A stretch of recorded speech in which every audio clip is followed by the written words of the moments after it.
కొందరి దగ్గర ధనం రాసులుగా పోగులు పడుతుంది. కానీ దానివల్ల వారికి ఇతరులకు కూడా ఏమీ ఉపయోగం ఉండదు. ఆ ధనం ఉండి ఏం లాభం? ధనం పోగులు పోసుకొని పక్కవాడి ప్రాణం పోయేట్టున్నా వాణ్ణి ఆదుకుందుకు పైసా పైకి తీయరు కొందరు సంపన్నులు. అట్లాంటి సంపన్నులుండి మట్టుకు ఏం లాభం? ధనం 10 మందికి ఉపయోగపడాలి, 10 మంది ఆకలి తీర్చాలి, అవసరాలు గడపాలి. నిజమే, అచేతనమైన ధనం తానుగా 10 మందికి అవసరాలను గమనించి వారిని ఆదుకుంటుందా? మరి ఆ ధనం ఎవరి దగ్గరికి చేరి పెరిగిపోతుందో వారే ఆ ధనంతో 10 మందిని ఆదుకోవాలి. అట్లాంటి ధనం 10 కాలాల పాటు ఉండాలి. అట్లా పలువురును ఆదుకునే ధనవంతులైన సత్పురుషులు 10 కాలాల పాటు సుఖశాంతులతో, సద్బుద్ధితో, ఔదార్యంతో, అభ్యుదయంతో వర్ధిల్లాలి. ఆ ధనం ఇబ్బడిగా ముబ్బడిగా అట్లా పెరుగుతూనే ఉండాలి. సెలయేళ్ల లాంటి సత్పురుషులు 10 కాలాల పాటు బాగా ఉండాలి అంటున్నాడు నీతికారుడు. చారిత్ర నిర్మల జలహ సత్పురుష నదోక్షయో భవతు నిత్యం యస్య విభవారవిందే విద్వద్భ్రమరః కృత వినోదాః. సత్పురుషులు సెలయేళ్ల లాంటి వాళ్ళు. వారి విషదవర్తనమే బురదలేని తేట నీరు. ఆ సెలయేట చక్కగా వికసించి తావులీను తేనెలూరు పద్మాలు వారి ఐశ్వర్యం. ఆ వాసనలకి ఆకర్షింపబడి ఆ తేనెలకు లోభపడి తుమ్మెదలు చేరి ఆనందిస్తున్నట్లుగా విద్వాంసులు వారి చెంత చేరి చక్కటి వినోదాన్ని పొంది ఆనందిస్తూ ఉంటారు.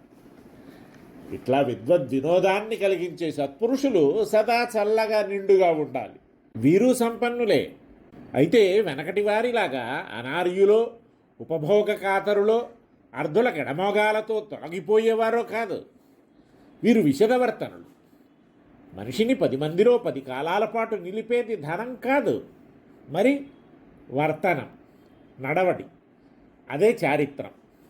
వీరు తేటనీటిగా నిర్మలమైన చారిత్రం కలవారు. తేటనీరు ఎంతగా ఇంపుగొల్పేదో వీరి నడవడి అంతగా ఆకట్టుకునేది. సెలయేటి తేటనీరు ఎప్పుడూ ఒరులకు ఉపయోగపడేదే. ఇంతే తీసుకోవాలని కానీ, ఇప్పుడే తీసుకోవాలని కానీ, వీరే తీసుకోవాలని కానీ కట్టుబాట్లేమీ ఉండవు. అంచేత ఎప్పుడూ సర్వులు చేరదగి ఉంటుందది. తావులుగుబాడిస్తూ అందాలు చిందే పద్మాలు కూడా అక్కడ ఉంటే, చక్కగా వికసించిన వాటిలోంచి తేనెలు జాలువారుతూ ఉంటే, ఆ తావులకు ఆ తేనెలకు తుమ్మెదలు మోగుతూ ఉంటే దాని అందాలు చూడతరమా, చెప్పశక్యమా? సత్పురుషులు అంతే. వారి విషద వర్తనమే జనాన్ని ఆకర్షిస్తుంది. బురదలేని తేటనీరులా వారి నడవడి జనాన్ని ఆకర్షించి పుడిచెడు నీరు త్రాగి సేదదీరమని సాదరంగా ఆహ్వానిస్తుంది. ఈ వచ్చినవాడు పుడిచెడు తీర్థం పుక్కిట పట్టి త్రావగానే తన వలనే తేటపడిన వాని మొగం చూచి ఎంత ఉప్పొంగిపోతుందని, ఒకనికి సేద తీర్చగలిగినామని ప్రతిక్షణం ఎవరో వస్తూనే ఉంటారు. గుక్కడి నీళ్లు త్రావుతూనే ఉంటారు.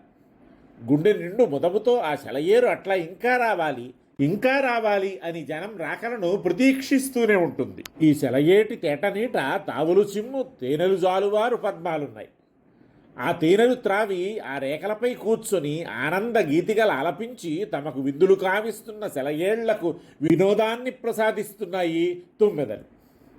ఒకరు విందులు చేస్తున్నారు. విందులు ఆరగించిన వారు ఊరక విందులారగించి మరలిపోక తమకు ఆతిథ్యమిచ్చిన వారికి వినోదాలు చేకూర్చి తమ కృతజ్ఞతను ప్రకటించుకుంటున్నారు. సత్పురుషుల విషయము అంతే.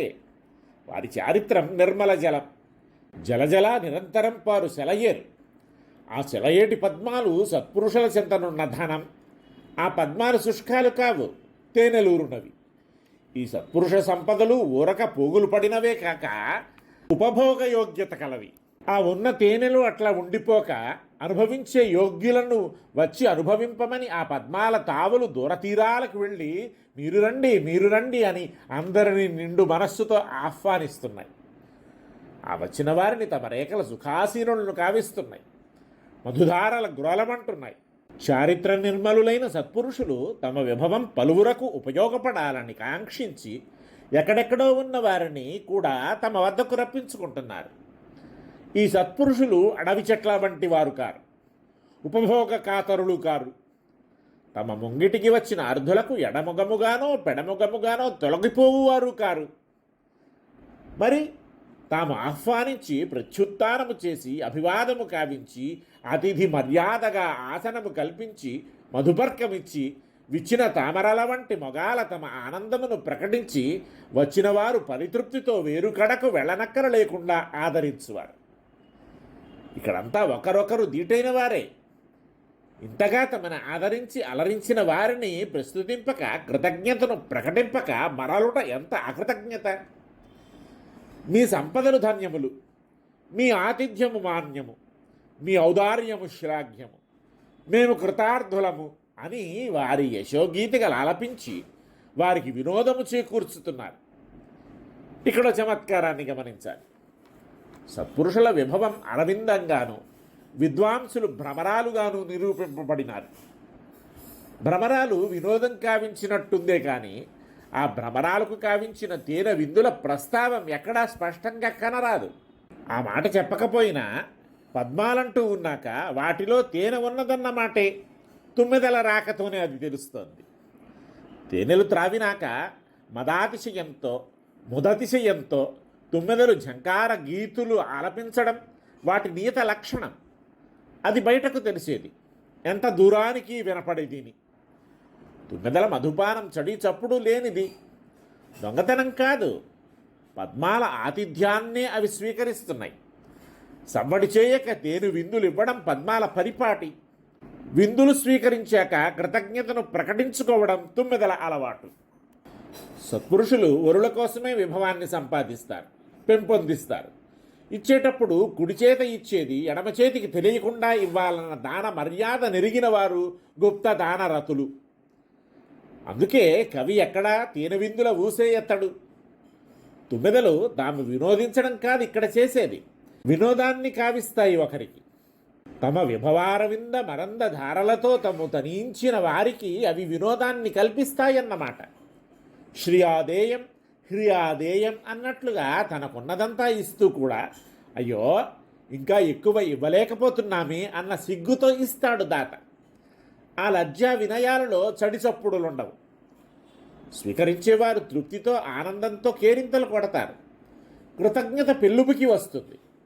దాత ఔదార్యాన్ని ఔన్నత్యాన్ని వినయాన్ని చూసి పొంగిపోయి నీవు చిరకాలం తరతరాలకు 10 మందికి పెట్టగల వాడవుగా వర్ధిల్లు నాయనా అని దీవెనలు కురిపిస్తారు.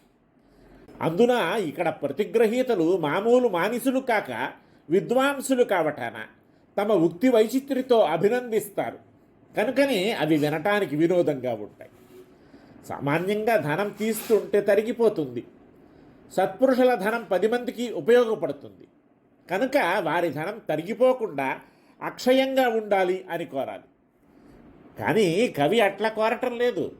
సత్పురుషనదం అక్షయం కావాలి, ఆ సెలయేట ఎప్పుడూ నీరు తరగక నిలిచి ఉండాలి అంటున్నాడు. నీరుంటే పద్మాలు వికసిస్తూనే ఉంటాయి, తేనెలూరుతూనే ఉంటాయి, తుమ్మెదలు వస్తూనే ఉంటాయి. ఉండాల్సింది నీరు. ఏమి నీరది? చారిత్ర నిర్మల జలం, విశదవర్తనమై నిరంతరం నిలవాల్సింది. ధనం కంటే చారిత్రానికి పెద్దపీట వేస్తున్నాడు. అది ఉంటే ధనం ఎట్లాగూ సద్వినియోగమే అవుతుందన్న విషయంలో సందేహం లేదు. చారిత్రం లేని విభవాలు వెనక చూశాం, అవి కాదు కోరాల్సింది. సత్పురుష జలాశయాలు నదులు అనక సత్పురుష నదాలు అనటంలో కూడా ఒక వైలక్షణ్యం. తూర్పునకు ప్రవహించేవి నదులు, పడమటకు ప్రవహించేవి నదాలు అంటారు. నదులు ఎక్కడ పడితే అక్కడ కనవస్తాయి, నదాలు ఎక్కడో కానీ కనరావు. విభవం సత్పురుషగతం అయినప్పుడే రాణిస్తుంది. అందుకే ఎక్కడో కానీ కనరాని సత్పురుషుల్ని నదాలుగా పేర్కొంటున్నాడు. సత్పురుషులు కాస్త ఓపిక పడితే కానరావచ్చును, కానీ మంచితనము పలు రకాలు. అంచేత చారిత్రం ఉంది చూడు, అది కావాల్సింది. అప్పుడు వారు అచ్చపు సత్పురుషులవుతారు అని నిర్మల చారిత్రాన్నే జలంగా పేర్కొంటున్నాడు. ఎక్కడ పద్మాలున్నా తుమ్మెదలు చేరవచ్చునేమో కానీ విద్వద్భ్రమరాలు అట్లా ఎక్కడ పడితే అక్కడికి చేరవు. నిర్మల జలోత్పన్న పద్మాలనే అవి చేరతాయి. ఎక్కడైనా పద్మం పంకజమే కదా అని సరిపెట్టుకోవు. అంచేతనే చారిత్ర నిర్మల జలాలైన సత్పురుష నదాలు విద్వద్భ్రమర వినోదాలతో నిరంతర అభ్యుదయంతో విరాజిల్లాలి అంటున్నాడు సుందరపాండ్య చక్రవర్తి.